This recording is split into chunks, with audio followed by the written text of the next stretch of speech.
And Sunday is a big one. Manchester Derby. Is it going to be a season-defining game? I don't think I go as far as that.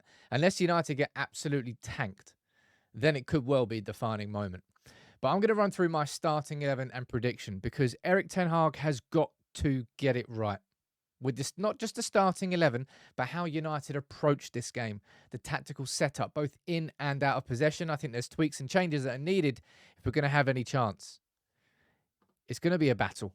It's going to be. I said this in my live show this morning. This is always the photo I first think of when I speak about the Manchester Derby, because it was when Tevez moved to City for me when the needle really changed and the feeling really changed around these Manchester derbies, and it's changed ever since. The Man United have not got a good recent track record. Let's be honest. Last couple of times we've been there in the league. Let's not speak about those. But what's your feeling and what's your prediction going into the game in terms of team news? Look, Erik Ten Hag was speaking ahead of the game and he said, "Look, pretty much going to be the same squad, which means we probably aren't going to have Harry Maguire, which means the likes of Mason Mount, Malacia, still not sure yet even exists. Just a figment of my imagination at this point. Martinez is out. There's not going to be any players coming back from injury for this game. No Luke Shaw and no Wan-Bissaka. Big, big misses. All right. And as I said, look, you have a quick look at the recent track record there. We've conceded 10 goals in our last 2 visits to the Etihad. We have had our asses served on a plate. And it's not been pretty viewing. Can we just get Ole Gunnar Solskjaer just back in? Just bring him back in for these games against Guardiola because he had Guardiola's number. And my, how we could do with his number in this game. Now, I'm going to run through the starting 11. As I said, this was the game. This was the team that lined up against Forest.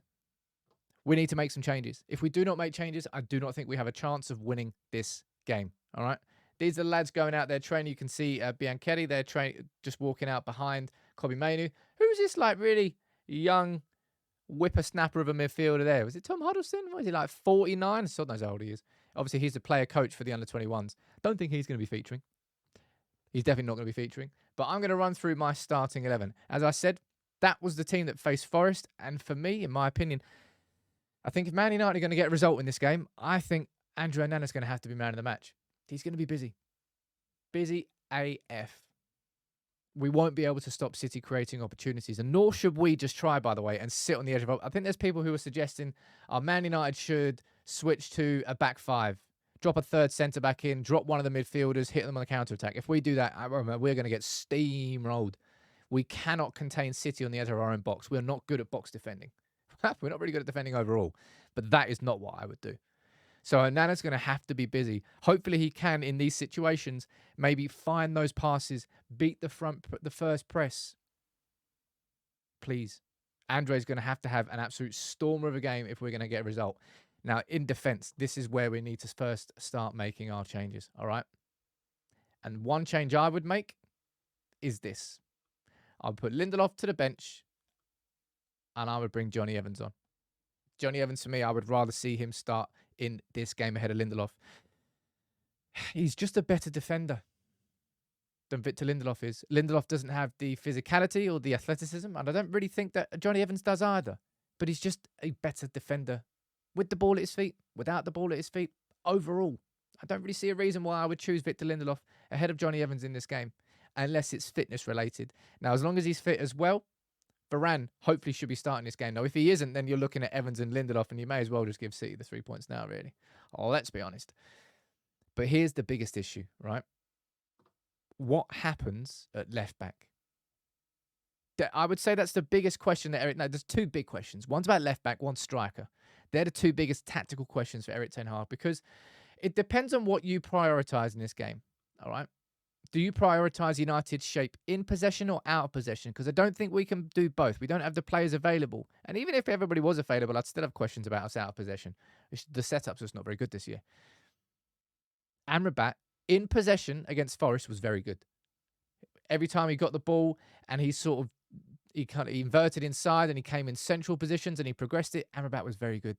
And what you could see is if you want Manchester United to be stronger out of possession, you might opt for more athleticism, which means, in theory, you could see Diogo Dalot drop to left back and maybe Willy Cambuala coming in at right back. Now, that would give you more athleticism to cover the pace because they're going to have Kyle Walker, maybe Foden there.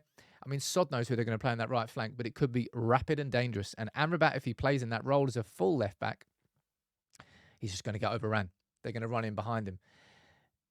It strikes me, if I know Erik Ten Hag by now, I think he's going to opt for that. He would opt to try and give United a bit more in possession rather than focusing on the weaknesses out of possession, because we've seen all season long he hasn't really done that. I think Amrabat will start this game. I'm extremely worried about what happens when the ball goes around him. And maybe it could be Cambuala who comes in at right back instead and Dalot plays left back. It's a possibility, but I don't think it's going to happen. Now, in terms of midfield, there's definitely going to be some changes in midfield, right? And this is an obvious one, which will definitely happen. Kobbie Mainoo was correctly rested against Forest. Captain Hindsight saying that because we won the game, and if we hadn't won the game, maybe it would be a different conversation. But Kobbie Mainoo's 18. He can't be playing every single game. That was man management. Correct management by Erik Ten Hag. So many people would probably have slated him for it. But Kobbie is now rested and ready for this game, and boy, is he going to have a stormer. He's going to have to be the person that receives the ball off Varane and Evans, the first phase progressor, the person who can deal with the press, because Casemiro loves lumping it around the corner first time, being rapid on the transition, and probably part of that is coaching and tactical decisions as well. But Kobbie Mainoo comes straight back into midfield. Absolutely. And Casemiro got the winner against Forest, yes. But all season long, Casemiro's just been a yard or two slow. And this game, I think it was it a 6-3? Was it last season when it was Casemiro and Eriksen? And the game just moved around them. They were just, again, a couple of yards too slow. And he's only got a year older. It's just a fact of life. Like the pace of the game against City in midfield moves too fast for Casemiro. And certainly for Eriksen. So I wouldn't start both of them. I would start Casemiro. And let's see what goes on in the game. But he has to hold the positional discipline. Don't be chasing the ball. And I think the same goes for Bruno Fernandes. I want to see him staying in the opposition's half. Bruno, by doing so much, is conversely making it harder for himself. Work smarter, not harder. That cliche, it exists for a reason. I want Bruno to stay in and around that position. Centrally, just past the halfway line, receiving the ball here, so he can be the one that feeds the passes into any runs in behind. I don't want to see Bruno Fernandes dropping into these positions and just going for the Hail Mary. Be smarter in this game, Bruno, please. Now, going into the attack, and there's an obvious player where so much of this spotlight is going to be on. Marcus Rashford. Marcus Rashford. Now, in my opinion, in this game, this is what I want to see. All right? It really annoyed me, Erik Ten Hag, doing this in the last couple of games, actually, against Fulham and against Forest. Just because Højlund's out, it doesn't mean everybody's got to move out of position. Take Rashford away from the centre-forward position. The dude is not a centre-forward. He gets too frustrated at making runs that aren't spotted by his teammates or ignored. Play him on the left flank. Play Garnacho on the right flank. And this is what I really, really want to see. And I've been calling for this for the last couple of games. But Erik Ten Hag, play Scott McTominay centrally. When you're looking at I'm speaking purely from a positional perspective. He always makes the right runs at the right time into the box, the edge of the box, being on the end of the crosses, centrally, positionally, he's very good. Off the ball, we know that he's got lots and lots of problems, but just play him as an outlet. If you want to call him a false nine, call him a false nine. If you want to call him a striker, call him whatever you want. But play Bruno just behind him and play McTominay through the middle. Allow Garnacho to stay on the right wing, where he has been our most effective attacker this season, with Højlund as well, overall. But Garnacho started 23 games in a row. This would be his 24th, which is mad, really.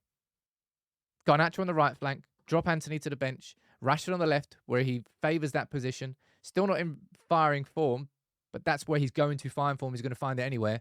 And play McTominay centrally. Is he the solution? Absolutely not. But I'll tell you who isn't the solution, and that is Marcus Rashford through the middle.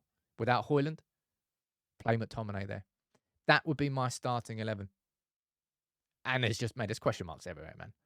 I've got huge fears about what could happen down this flank. Marcus Rashford, if you're playing there on the left flank, you are going to have to double up and help Amrabat with Kyle Walker so much in this game. Play McTominay through the middle, please. I don't know what to...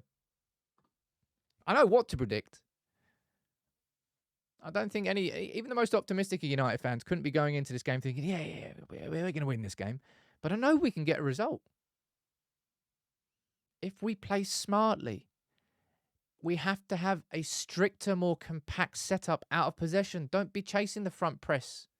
When you've got Rashford and McTominay as two of your front three, you really think you're going to be pressing people down? No, you're not. Give it up. Go to the mid press. When it gets to that area of the pitch, that's where you can start pressing. Compact the press into that space there, and you will find that you don't leave such huge gaps in between your defence, your midfield, and your attack. Those gaps that City and De Bruyne will exploit so easily. My prediction in this game, unfortunately, is a 2-1 defeat. And I hope I'm wrong. United can get a result if it all clicks. But it has to click in quite a few places where we haven't seen anything clicking so far this season. And out of possession, if we are just as unorganised, City will rip us to shreds. Haaland will be clinical. De Bruyne will carve us open. United, Rashford, McTominay, everybody, show up on Sunday and get a result. Because while I don't think it could be season-defining whether we win or lose this game, it could be massively galvanised to get a win that nobody expects.